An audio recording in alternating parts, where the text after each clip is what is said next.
Okay, everyone, good afternoon. It is Michael Herrera, CEO, MHA Consulting. Thank you and welcome to Critical Supplier Continuity, believe it or not.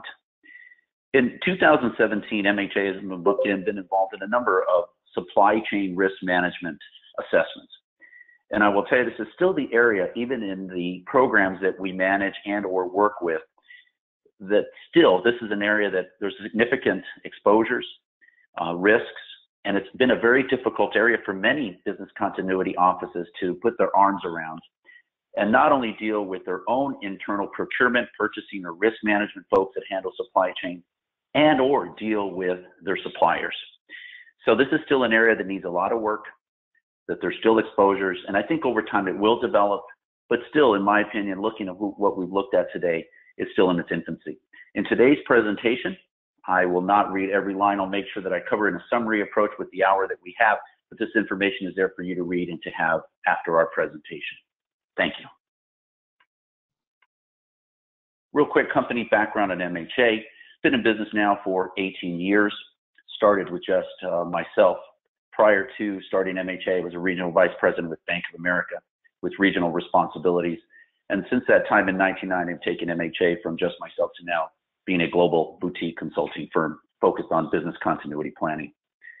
This gives you an idea of our diverse global client base. As you can well imagine, we've seen many different types of supply chains across these clients. Some are very tightly managed.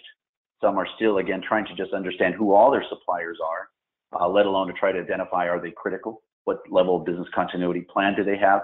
Do we have a governance process over supply chain? Do we escalate to management when we have issues? Do we have any language in our contracts? So it runs the gamut. Those that do this very well, those that do it well but in an informal process, and those that still yet to have anything in place. So you see it from end to end across many different clients and across the globe as well. MHA provides a robust suite of services, as you can well imagine, as a consulting firm, from assessing the current environment to developing strategies, to creating response and recovery plan, to most importantly, conducting all the right exercises of your plans, and then lastly, maintaining, improving, and performing continuous improvement over time. So what are we going to talk about today? Basically, we're going to take a look at supply chain from a number of different areas. From governance, how important it is, just as you do in your business continuity program, to have the right governance program in place and the management team to have that, to manage it overall and to give you strategic guidance, eliminate the roadblock, allocate resources. Secondly, critical supplier identification. Who is critical, who isn't? This is something we see many organizations struggle with. It's always, well, I have 500 vendors. How can I possibly determine what's critical? Once you end up finding out that 500 in the end ends up maybe turning out to 15 or 20 that are truly those that you have to be most concerned with. So how do I do that? How do I identify them? What do I do once I identify them? What are the processes that may help me identify what's critical to my business? Managing all that critical supplier risk. Do we really know what they're doing? Are they really doing what they say they're doing? Do we need to go and visit them? Do we need to understand their plans and really take a look in detail what their plans do? Can they validate what their plans do and demonstrate it? Then moving on to, again, also understanding the critical supplier resiliency and continuity. How do we assess that continuity? One of the things that we see so much of is so many different questionnaires. There's no one standard questionnaire. Each company sends out different questionnaires that's trying to assess supplier continuity. Are they right? Are they not right? How do we make sure that we have a process that is still comprehensive but not voluminous and still allows us to assess the level of criticality? And then lastly, in the end, once we have our governance, we understand our critical suppliers, we're managing that risk, knowing how good or not good the resiliency and continuity process is how do we report this? And who do we report it to? And what are they going to do with it?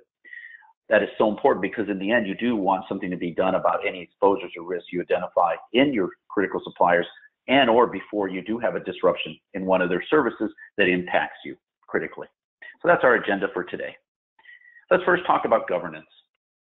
So very important, first and foremost, just like anything else you have from a business continuity perspective, you do want a governance process. Some organizations we work with, they have a separate supply chain risk management process. In others, they may couple it with business continuity, but in most cases, it's its own governance process. So you really do need to be able to get what you can to get your organization to require you to evaluate your suppliers. Some do not. Some, I will tell you from a procurement and purchasing perspective, Basically, I've said I've been doing this for a lot of years. I'm managing it myself on the governance process. But you really do need to establish a team, a cross-functional team that's senior enough in your organization that has a clear understanding of your indirect and your direct suppliers. So remember, direct suppliers are those that actually provide you a tangible product that you have specific specifications, such as if you're a manufacturing, if whether you're building furniture or whether you're building a housing component. Direct suppliers are those that provide you with that very specific component that's measurable, that has specific specifications. Indirect suppliers are those that provide you, could still be a product, but it doesn't have specific specifications such as direct. It's also, of course, those services that you're well accustomed to. So very important, you need to have that oversight group. This is the key thing we see in most organizations. They do not yet have a governance. You need to have, even if it's a small group, create a governance team, then it can easily manage your process overall. Critical success factors in governance. This is what we've seen. To make sure I know when I go in and assess, is the governance process working correctly for supply chain? Here are the critical success factors I look at, as well as from a overall best practice and industry standard. First of all, is there a senior executive that's a sponsor of the governance process for supply chain? Are you regularly reviewing the resiliency of the supply chain? Typically what we see when a vendor or supplier comes on board, the only time a really in-depth audit or assessment is done of that a vendor or supplier is the first time they come on board. Never is it done again in many cases, and or unless the supplier has an issue.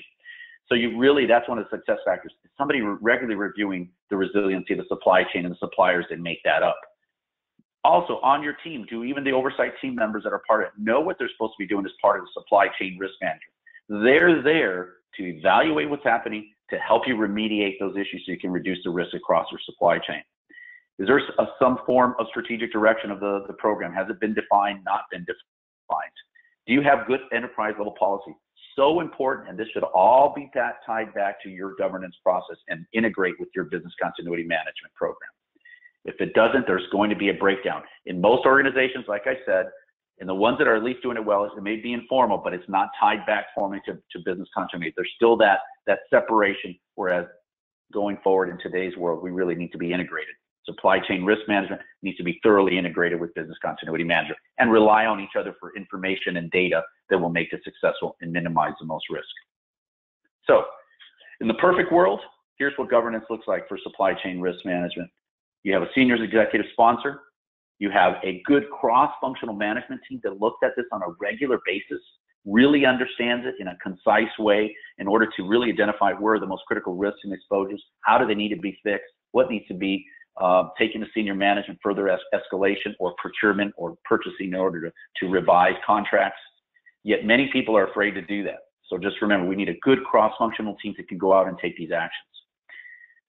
Critical suppliers, you also need to consider them in your policies. And most of the business continuity policies or supply chain risk, we really need to consider what do those suppliers mean to us, how are we going to address them, and what's expected of them in our policy so that we are, again, whatever we have in our policies or standards, we are doing out in the real world. We've seen many different policies that have been generated, not just from business continuity, but the supply chain. But then when you go to measure up, is it actually being done? It's not. Very important that you do, and you do act on them. Second piece is most important. Not only, of course, without the governance, it's pretty difficult to move forward, because what we see without the governance, typically you'll see business continuity and or purchasing or procurement, those folks trying to operate on their own and establish their own level of governance over the suppliers. And it's very difficult. So you need those teams that have been formally identified. Second piece is, how do I identify my critical suppliers? Who are they? What we see as trends out there, again, first of all, it becomes a very complex process for many because of the sheer number of suppliers we all have, whether they are a direct supplier or an indirect supplier. So how do we do that? Typically, you'll find folks that have good tribal knowledge initially in your organization. They know what's critical. Go to your material control, your purchase and procurement people. They've typically been there, again, for many years. They know what's important, what is key to run your organization. Use them first because they typically will at least have a list of the suppliers. And in many cases, some have already done their own ranking. So look to their tribal knowledge first. That's one of the things that we love to do, because most of the times we found people do already have a good understanding. But you do have to rank them by importance. And again, either you use tribal knowledge, you may be able to use your business impact analysis. There's other forms as well, just assessing how much do we spend with the vendor? How critical is the part to our process or the service to our process? So there's a lot of different ways to rank those. What we tell folks, especially around the first time, don't take a lot of time to do it. Use some tribal knowledge, use your BIA, put these two together to come up with at least a list of here's what we think is the most critical. And over time, mature that process to become more sophisticated. And again, what most find, even if they may have hundreds, it's down to a small number that are truly that need to be evaluated regularly, that you may need to make on-site visits and or make sure they can demonstrate recoverability. So it's not as big as you think once you really get it down to who do you really need to keep your company up and running. So as we said, in evaluating this importance, how important is it to us? Do they supply a commodity or a very specialized piece of equipment and or service that it's very difficult to find elsewhere? So you need to take a look at those things as you're evaluating what is important. And again, never lose sight, as we said, use your business impact analysis. As part of this, identifying internal and external dependencies, you should be identifying those critical vendors and the level of reliance you have on for your critical processes. So that's a big help to doing this. And don't forget that. So what are some of the key success factors I look in critical supplier identification if it's working well? There's a very clear understanding, first of all the types of vendors, direct or indirect, that we have in the organization. They've been somewhat inventoried. We know how much we spend with them. They're at least in one place you can evaluate and start to take a good analysis of them and try to figure out what's critical or not. You've already identified your critical processes within your company that are now tied to these suppliers and how critical the process is then associated with the suppliers as well. Also, the suppliers, as I noted previously, have already been tied back to the critical business processes. And management regularly reviews and approves the supplier criticality ranking. This is a very rare occurrence in most organizations. This is why the supply chain risk management or governance group is so important.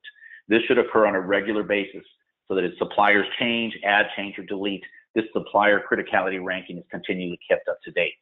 What we found during real events and mock disasters, there's not a very good understanding of what suppliers we need, and or they're forgotten until the situation arises and you need them. So remember that. That's very, very important. So in the end, the perfect critical supplier identification, first of all, you kind of already know within your organization, what are the critical units, what are the critical processes, and what are the critical suppliers that depend on based on their level of reliance. You go off and identify those critical suppliers based on your BIA and or, like I said, using some tribal knowledge as well as any other information you can glean in your organization. It does exist. It is out there. And what we found, again, from purchase procurement in many cases, they know this. It just happens to be in their head, not documented in most cases. So go through a high-level assessment and ranking of your critical suppliers and try to figure out, based on your BIA, your tribal knowledge, and other information, really what is critical to our organization. How important is it? What do they support? What do they provide us? What type of business activities do we do that rely on them? What's the RTO of each of the business activities that rely on these critical suppliers? So you end up getting a good idea of what are the critical subcontractors also used by that suppliers, and then contact information. So that's really important. Now, we're going to talk a little bit later, but I'm going to tell you one of the things that I've heard now from multiple procurement and purchasing people is this. They're very keen on the fact that whether they have a relationship with the client or with a supplier, or are they just a customer. And those that where they have that relationship, they feel much more comfortable that they can work with that supplier to recover in the time frame they need. They can work with them when they need their continuity plan or to demonstrate recoverability. It's much more difficult when procurement only has is a customer, where a supplier may be so large that you're so far down on the list, you really aren't that important, and you really aren't going to get the level of service in a recovery mode that you would need from those where they have a relationship. So I've now learned to understand that, and there's some cases where, as much as you want to apply supply chain risk, it can be difficult with those very large suppliers where you may not be big on their list. And then lastly, always conduct that management review of your critical suppliers.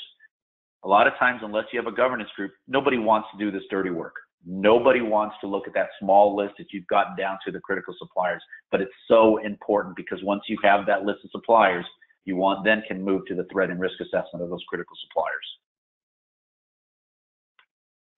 Okay, manage the next section, managing critical supplier risk. How do I prevent it?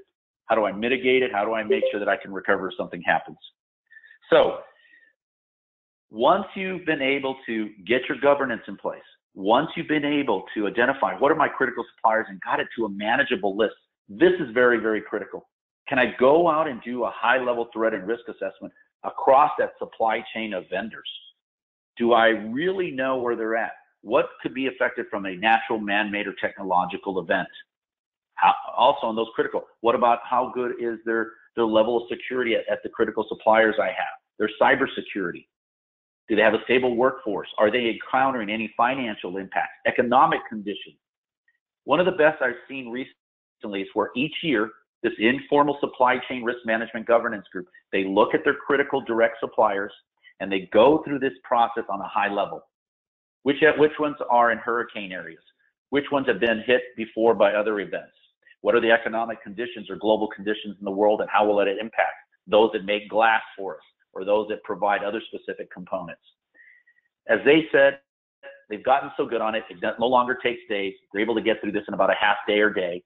But over time, they're then able to figure out where their biggest risks are, and then starting to figure out how do I mitigate against those occurring. So once you're able to get to this part or this step, you're well on your way to a decent supply chain risk management process, and it doesn't take as long as you may think. So I would say for those that are highly, highly critical to them, to your organization, excuse me, is if I have to narrow down my list and I get it to those that are most critical, then figure out who do I really do need to go visit, because that is truly the best way to figure out what are the threats and risks to my organization for this specific supplier. Now, this is important that this is part of your contract language. We'll talk about it in a little bit, but that's really important. Can I go visit them? Do everything they claim? Is it as should be when I go visit? Are they even happy to see me? I have been one of those that have in some cases been the lucky and unlucky one to go visit a supplier on behalf of a client. And you always know right away when you show up, or even before you get there, how they perceive you and what they want you to see and not see. So it's so important that on those that are very critical to your organization, that you have a critical dependence on, go visit. But what we see as a trend is business continuity offices, as well as supply chain or management, often does not want to pay for their own people to go visit. But I still recommend that if you can, even for the most critical, go visit at least once, see what they have, validate their plans on site. Can you see what they have is even going to be what they can really do? So important. Just by being there will tell you a lot and will give you more confidence or less confidence in their capabilities. So pay them a visit. So critical success factors for threat and risk. You have a very good idea for management. Do we have a criticality criteria through our BIA, through other tribal knowledge processes? Can we merge these and come up with a very simple, such as, here's my critical, my important, or other vendors. Don't make the process so complicated unless over time you let it to become more sophisticated. When you start, put them into 3 buckets, critical, important, or other, but have some basic criteria on how to analyze these, whether it's by spend, by importance of the component to the process, etc. Take a look at it and come up with something simple. Also, if you can, take an overall view of your critical suppliers. Which ones are in critical areas that, guess what, have been hit multiple times by hurricanes or tornadoes, or could be affected by other economic conditions or geopolitical, such as any government strife or other situations. And guess what, the next thing you know, your supply chain has been impacted. It doesn't take a lot of time once you get that list down narrow to what is absolutely most critical to your company. So in the perfect world, threat and risk assessment looks like this. An approved supplier classification criteria. You clearly have an idea of the prioritization of the threats and risks of that supply chain, and you are totally prepared on an advanced basis as to what could happen. And also, as in the case of the organization I mentioned earlier, had done such a good job with their supply chain in identifying the threats and risks. They already had identified for those that they couldn't replace because they're sole source. They already come up with some high-level steps. Well, if we lose this supplier, we know there's not anybody else that can do this for us. How can we help them so they can continue to support us? And in those that were commodity, they already had identified others. Taken very simple steps, yet very powerful steps to make sure that if something happened, they at least had those high-level steps already in place. And out of that, like I said, they came up with mitigating strategies. They've already identified those, simple but powerful. And then lastly, they always have their team look at it and review and agree that, hey, here's what we found, here's the risks, everybody agree, yes, and here's our mitigating steps, let's move forward should we ever need to activate it. Keep it simple, easy to use, but also give you a very good understanding of the threats and risks you need to be most concerned with. Evaluating critical supplier resiliency and continuity. As I've said before, what do I see? I see so many different continuity checklists that are sent to either our clients, typically to our clients that we help complete. They're all different, and it makes it very difficult at times for that specific client to even complete. So what we try to do, again, keep that assessment that you could do, and we're going to talk about it, keep it simple, but in the end, be able to give you the information you need to quickly determine based on what you sent them. They're either in a green condition, we don't need to worry, yellow, they may have some minor gaps they need to fix, or red, we got some big issues, and if they're critical, I need to go visit. So ideally, you really hope in critical supplier resiliency and continuity that they're going to agree to what you ask them to do from a business continuity perspective. But I'm going to tell you, if you don't get it in writing, I'm going to wish you the best, because that is good luck on that one. Many will say that they will agree in their contract, but will make it very difficult for you to get anything from them from a business continuity perspective. And as I stated earlier, talking to purchasing and procurement, they have stated very clearly, if they're don't have a good relationship, it's often very difficult to get anything from them from a continuity perspective. And if they're a customer only, if they're such a large supplier that, guess what, you're so far down on the totem pole, many cases will totally ignore your requests. So ideally, you hope they will. Ideally, you're going to put it in your contract, and ideally, you hope they sign for it. So what's in a good agreement? One, that you must have in your purchasing agreement that the vendor supplier has to have a plan, that you have a right to inspect the plan. And I would highly recommend too, when you go to inspect the plan, make sure it's your business continuity person that really knows what they're looking for, because that is so important. Don't just have some folks that don't have good business continuity knowledge. Make sure if they have a recovery plans or plans that your business continuity people look at them, take the time, use a checklist to evaluate how good is this plan or not so good is the plan. Make sure in your purchasing agreement, you have a right to on-site visits. Many suppliers will use the fact that since you're not on site, I can't share any of my documents with you. So I would always put in there, I have a right to an on-site visit to make sure you have a plan, and I have a right to inspect the plan and your facilities before we do business and on an ongoing basis to make sure you can continue to do business with us. And lastly, so important, you need to have, what are the consequences if that vendor has a disruption? Are you going to repay us for what we lost? Are you going to repay us not just now, but the loss of revenue we incurred from this, not just today, but into the future? You need to have help from the different groups as what will these consequences be? And the supplier needs to know it right up front. We've seen in many cases, there has been no service level agreements placed. There's no centralized group monitoring. What are the disruptions that have occurred? Have we received reparation from our suppliers due to a disruption? Do we need to replace the supplier? Or do we need to go visit and help that supplier and figure out why are they having outages or disruptions that are affecting us and our ability to continue business? So this is very important, having the right people involved. Business continuity, risk management, purchasing, procurement, all working to coming up with, here's how we're going to evaluate supplier resiliency and continuity. Here's what's going to be in our purchasing agreement to make sure that if something happens, we've done as much best due diligence as we can. And then lastly, if they still don't comply and they have outages or disruptions, what will that mean to us, and how will we be compensated for it? So what if the vendor's reluctant to make such an agreement? You see that a lot. And like I said earlier, if they're very large in a lot of cases, they're going to ignore it. Secondly, if they also have an agreement already in place, most won't agree to it, any changes to their agreement until the next renewal comes up. But that is up to you. Some clients have said, I need them, and will continue without having put anything in their agreement for business continuity. But if you really want to move forward with mitigating your risk and your exposures, you have to mandate that if they want to do business with you, they do need it. Now, what are we seeing today? More and more organizations are recognizing the fact they have no choice, and they need to write plans. What has concerned me is so many clients were asked to write plans for at the last minute or do DR tests or other tests so they can meet a customer requirement. So that will tell you why it's so important to do all this work up front, because many suppliers today are waiting to that last minute and are only doing it because A, it's a request for proposal, or B, you're not going to get this business unless you do this. So do your work and make sure you know what's happening out there. And if you have to, go out and visit them. So success factors for critical supplier resiliency. You have good purchasing agreements that specifically state what is requiring them to do. Suppliers are legally bound to do this. You have an easy way.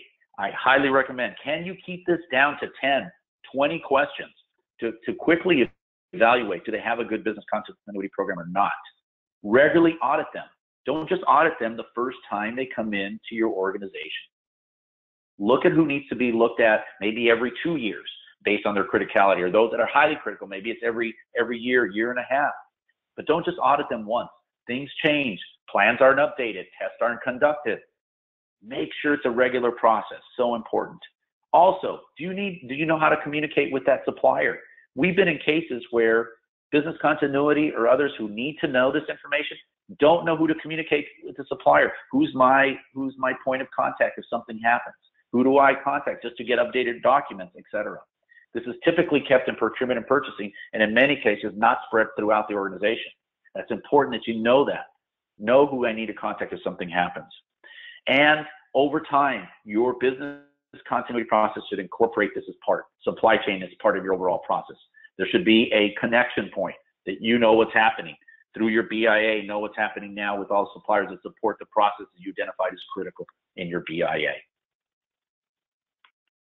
So in the end, perfect world, you'd have good purchasing agreements that document the requirements in totality, no questions, very clearly spelled out what's required, what isn't. The suppliers become legally bound. They sign on the dotted line. If they don't, there's definitely different things, demands that you can make because they did not comply with that. And you're looking at their programs and evaluate them in a way that gives you an idea, are they in good shape or not? Keep it simple, easy to use, but still get the information out that tells me, are they red, green, or yellow when it comes to continuity? What actions I need to take based on what the analysis reveals. Very important.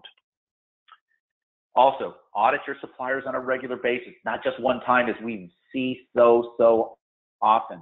Things change. Make sure you're there, that you understand the supplier priorities. Now, here's what we're going to happen.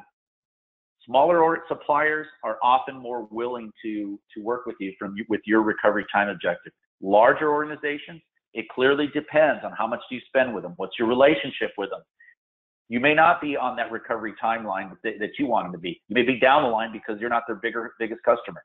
So expect that and learn to work with that.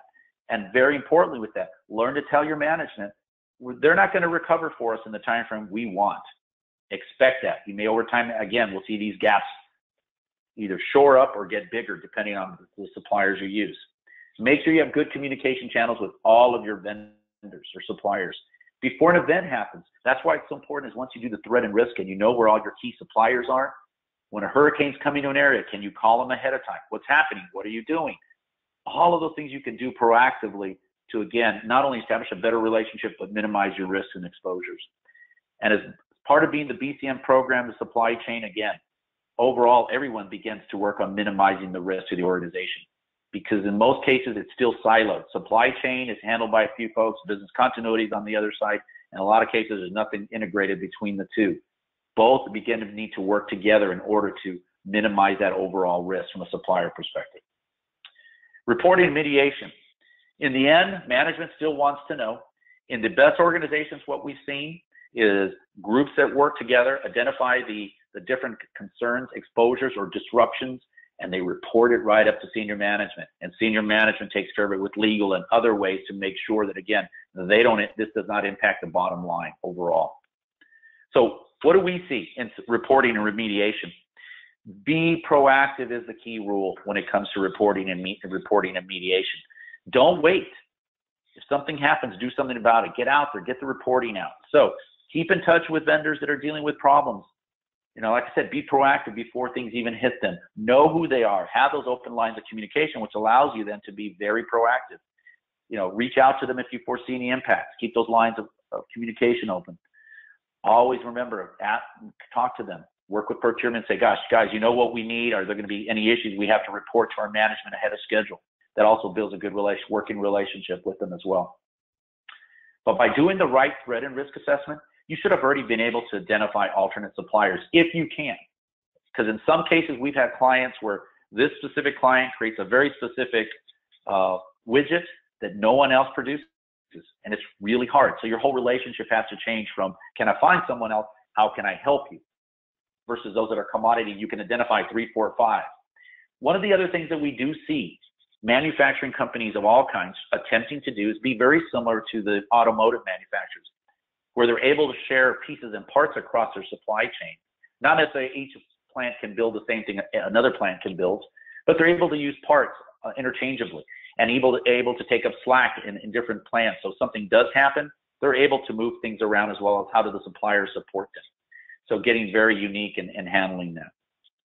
Lastly, and again, as we said, look for those vendors that are willing, or suppliers that are willing to partner with you, not just for you to be a customer of theirs, but to be a partner. And by doing that, it's amazing the things they will do for you. They'll have the right continuity plans. They'll share them with you. They'll show you their tests.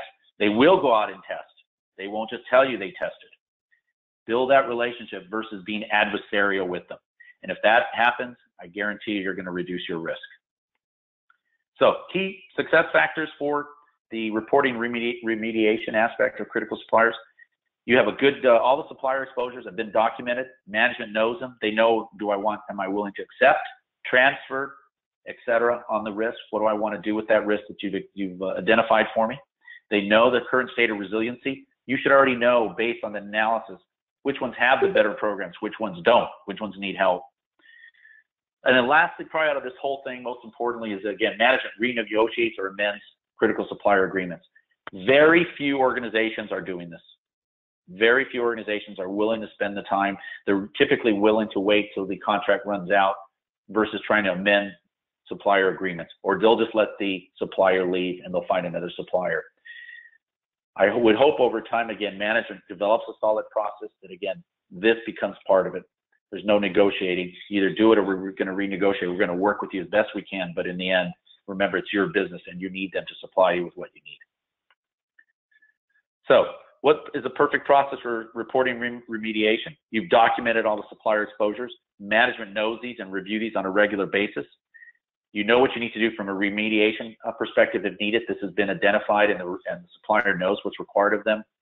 And if you need to, you renegotiate or amend the contract as needed based on what's happening to them. And or you find a new supplier if you can to replace that. I want to thank you today for your time. As I stated earlier, supply chain risk management is still a very complex area. It's an area that, again, between business continuity and supply chain risk, there's not a lot of integration or communication.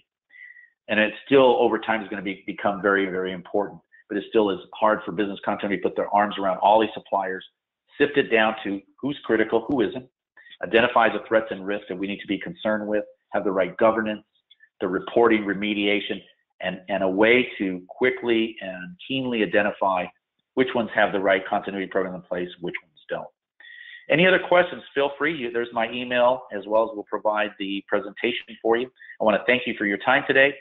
And again, we wish you well, and may you develop a sound supply chain risk management process. Thank you, everybody, and have a great day.